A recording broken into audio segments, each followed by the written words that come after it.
the freedom fighters in Uganda, those who fought against Idi Amin, they didn't have to run to America, they just ran to Tanzania. As a matter of fact, Tanzania helped us get rid of Idi Amin. I wish we could be moving forward and not backwards. Museveni himself and our fathers that were fighting against the Obote government, they would run to Kenya because Kenya was safe. Just over a year and a half ago, Dr. Kizza Besigye, a veteran, iconic freedom fighter in Uganda, was abducted from Kenya by Ugandan security with assistance with the Kenyan security. He was driven in a car trunk, in a car book, across the border illegally and charged in a pseudo-military court, in a kangaroo court in Uganda. Activists from Tanzania are being tortured. Those that come from Uganda and went to Kenya, there was, our brothers and sisters that went to Kenya, that went to Tanzania. Many of them got tortured for days, sexually assaulted, and men, they were sodomized. It is sad that now East Africa in particular is being reduced.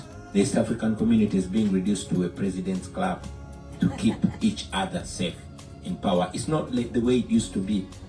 The longer people stay in power, is the more they get spoiled. I think when we were having a conversation earlier on, I told you that I was named after Robert Mugabe. He was a prized revolutionary. He was a great guy that people admired. Unfortunately, by the time he died, he had degenerated to a despised dictator. And over the time, it was no longer pride to share a name with him. That's why I even changed my name to Bob, because Bob was better than Robert, although it meant the same. So my point here is that the region is not as safe as should be. We find ourselves running away from home and running much further from even the continent because it's not safe at all, because democracy is dying, because dictators are looking out for each other and trying to squeeze life out of all those that try to empower people and try to keep the democratic candle burning. All right, the floor is open. I'll ask that you please keep your questions rather than speeches, and please keep them brief. And introduce yourself. We have to take two at a time. Okay. So we'll start here in the front, and then I'll come to the next person in the front, and then I'll go to the back. Try to be democratic and inclusive. Okay. Thank you so much for your... Would you stand, just so everyone can Yeah, my name is David. I'm a second year grad student at Harvard. I'm actually taking a class with Dr. Marks now. And we watched your video in one of our classes where you were singing. And my question actually borders with that. And it sounded very Christian, right? I saw that very Christian, right? Christianity, like he drew so much on Christian imagery, basically. And even right here, you've mentioned things like gospel, servant leadership, and things like that. And so I just wanted you to maybe talk about, is there any influence that Christianity has had on you in this movement so far? Or how are you actually drawing on these influences? Because I know that Christianity is probably 80 to 84% of the population in Uganda. So what does that actually do to your activism? And also, one of the things that we know within activisms like this is that there are a lot of people who often are against religion, who think that religion is part of the reasons why people are actually choosing this dictatorship. Is there anything like this also in this movement where people are against that? Or maybe just the paradox of that religion within your activist movement? Very interesting question. Let's take one more from the gentleman in the hat. Yes, my name is William Nyende. I hold a master's in health informatics from Northeastern and an IT degree from Northeastern. When I was doing my master's, they taught us how to summarize 600 pages into a picture.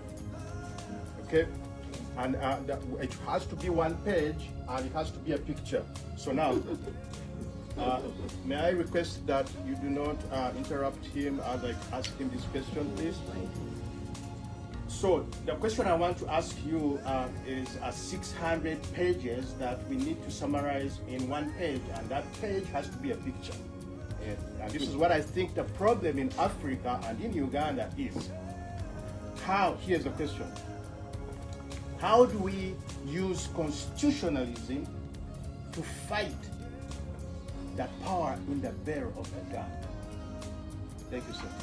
So we have a question on the role of religion in your movement, and a question on constitutionalism, fighting the bearer of the gun. Yes.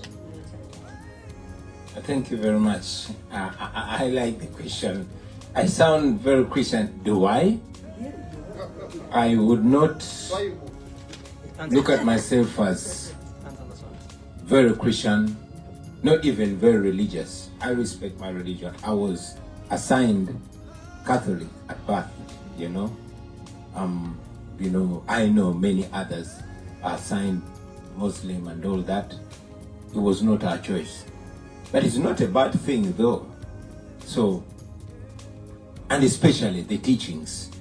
For example, you ask if I draw inspiration from Christianity. I think I draw inspiration from Christ and the message of servant leadership, of decency, of truth, of honesty, of respect. Christianity is humanity. And just like Islam is salam, is peace. Just like other religions, I draw so much from religion. Whether I'm very religious, I'm not sure. Whether it is the solution, I'm also not sure. As a matter of fact, I am more unsure about religion right now than it was. We have in Uganda the Inter-Religious Council. This is supposed to be the highest moral body that holds people morally accountable. Unfortunately, and with so much respect to them, I see them in the firm grip of the dictator. These are people that, sworn in Idi Amin. These are the same people that legitimize a dictator that murders people for fun, that mows people on the street. And you won't hear them calling them out. It became even more unfortunate about 2 days ago when the Archbishop of the Church of Uganda came out under so much social media pressure and said, yo, I'm not here to save you. I operate otherwise. I don't operate like John the Baptist, because John the Baptist ended up being killed. You understand? I don't have to talk about everything. Some things need silence. Now, this is silence in the face of oppression. It brings back nostalgic memories of religious leaders of yesteryears like Desmond Tutu, who said, if you are neutral in a situation of injustice, you've chosen the side of the oppressor. If an elephant is putting his foot on a tail of a rat and you're neutral, you've chosen the side of the elephant. I mean, back in Uganda, we have a great religious leader. He was the Archbishop of the same church during the days of Idi Amin, and he stood boldly and criticized the excesses and extrajudicial killings of Ugandans by Idi Amin. He was killed. Today we have a day in his honor. And this is the morality that we are taught, to speak truth to power and not fear. I mean, we are taught that blessed are those that live for truth, because the kingdom of heaven is theirs. But our religious leaders don't seem in a rush to embrace the kingdom of heaven. It disturbs me. We are told to emulate Christ. Christ spoke truth to power and even proudly took death. That's why we look death in the eyes, and we are ready to face death, because this is what we are taught. Historically, all great men, Martin Luther King, Malcolm X, and others, they were killed for the truth. And today they are heroes, and we are taught by our moral leaders that that is the way to go. Unfortunately, the same people are telling us that, compromise and don't die. So that has in a great, great way affected not just mine, but the belief in religion. As I conclude your question, when you're asking it brought back, I'm sure many of you have read Dr. Martin Luther King's letter from Birmingham jail that noted that the young people then were slowly losing interest in the church because the church seemed not to be as moral as it had to be. So for now, I'm not shy to say my religion is truth. My religion is love. My religion is uncompromising truth and equal rights for every human being.